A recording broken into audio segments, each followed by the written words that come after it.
there, it's none of my business, I know, but I couldn't help but notice, looks like psychosis. Life on relationship road, what's going on over there? It's none of my business, I know, but I couldn't help but notice, looks like psychosis. We live on relationship road.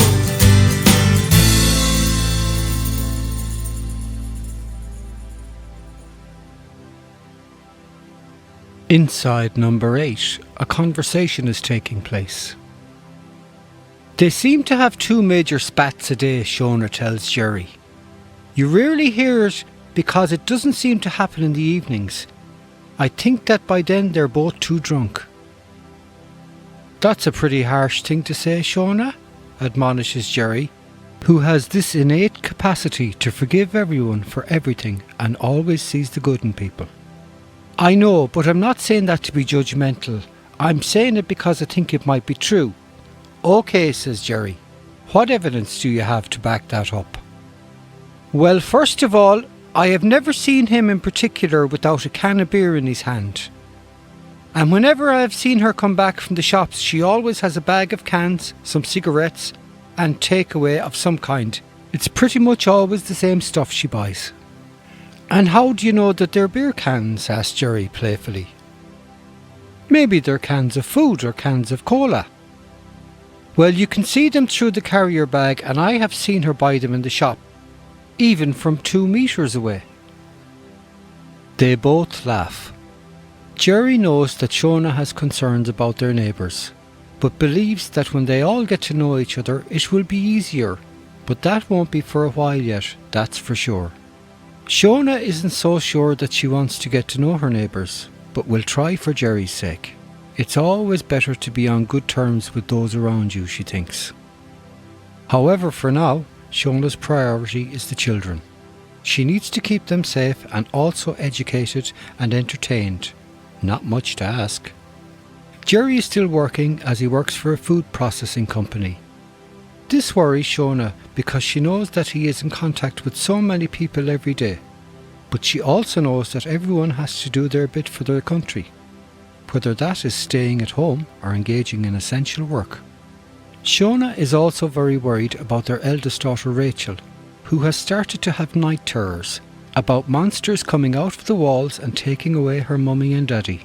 Thankfully, their youngest, Bridget, is sleeping without a bother, but Shona knows that she has to do something to help Rachel.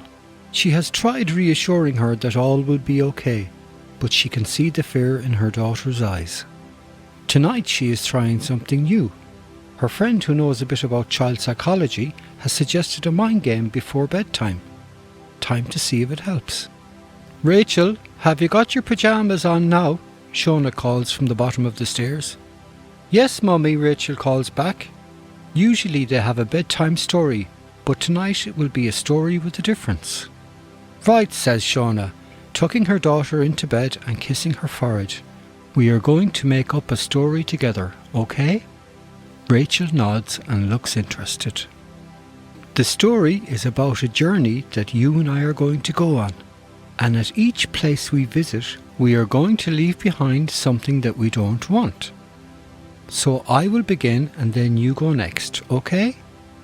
So now I'm going to go to the seaside, and when I get there I'm going to build a beautiful sandcastle, and I'm going to leave behind all my fears locked up inside the castle. Shona smiles at Rachel. Where are you going to go, Rachel? And what are you going to do, and what are you going to leave behind? She asks.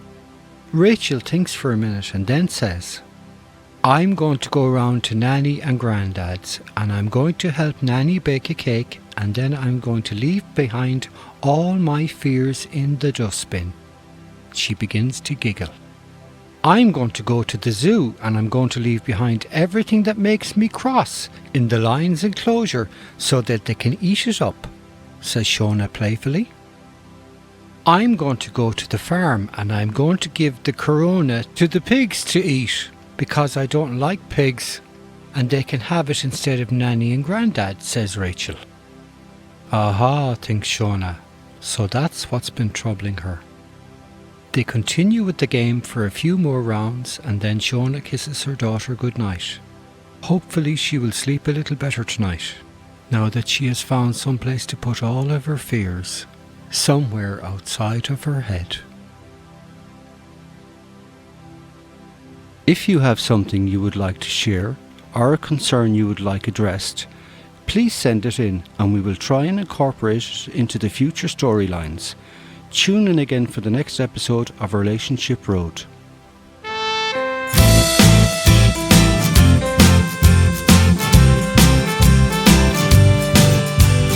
Welcome to Relationship Road, where people live just like me and you, alone or together in all kinds of weather, and most of them are scared of this flu.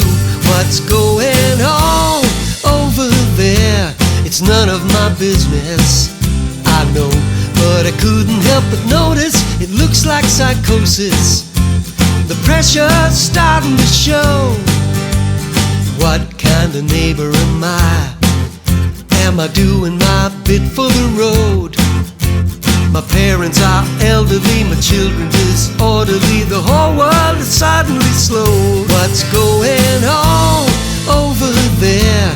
It's none of my business, I know, but I couldn't help but notice it looks like psychosis. The pressure's starting to show. And if you need me, let me know, and I will be the first to show.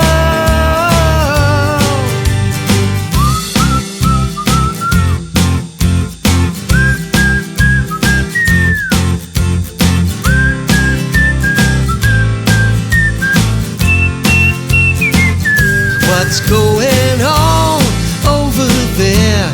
It's none of my business, I know, but I couldn't help but notice it looks like psychosis. The pressure's starting to show. The future, well, nobody knows, but we'll do our best till then, I suppose. I've got my friends and my family, no place that I'd rather be. I'm learning to go with the flow. What's going on over there? It's none of my business, I know, but I couldn't help but notice it looks like psychosis. The pressure's starting to show. And if you need me, let me know, and I will be the first to show. What's going on over there? It's none of my business, I know, but I couldn't help but notice it looks like psychosis. Life on Relationship Road. What's going on over there? It's none of my business, I know, but I couldn't help but notice looks like psychosis.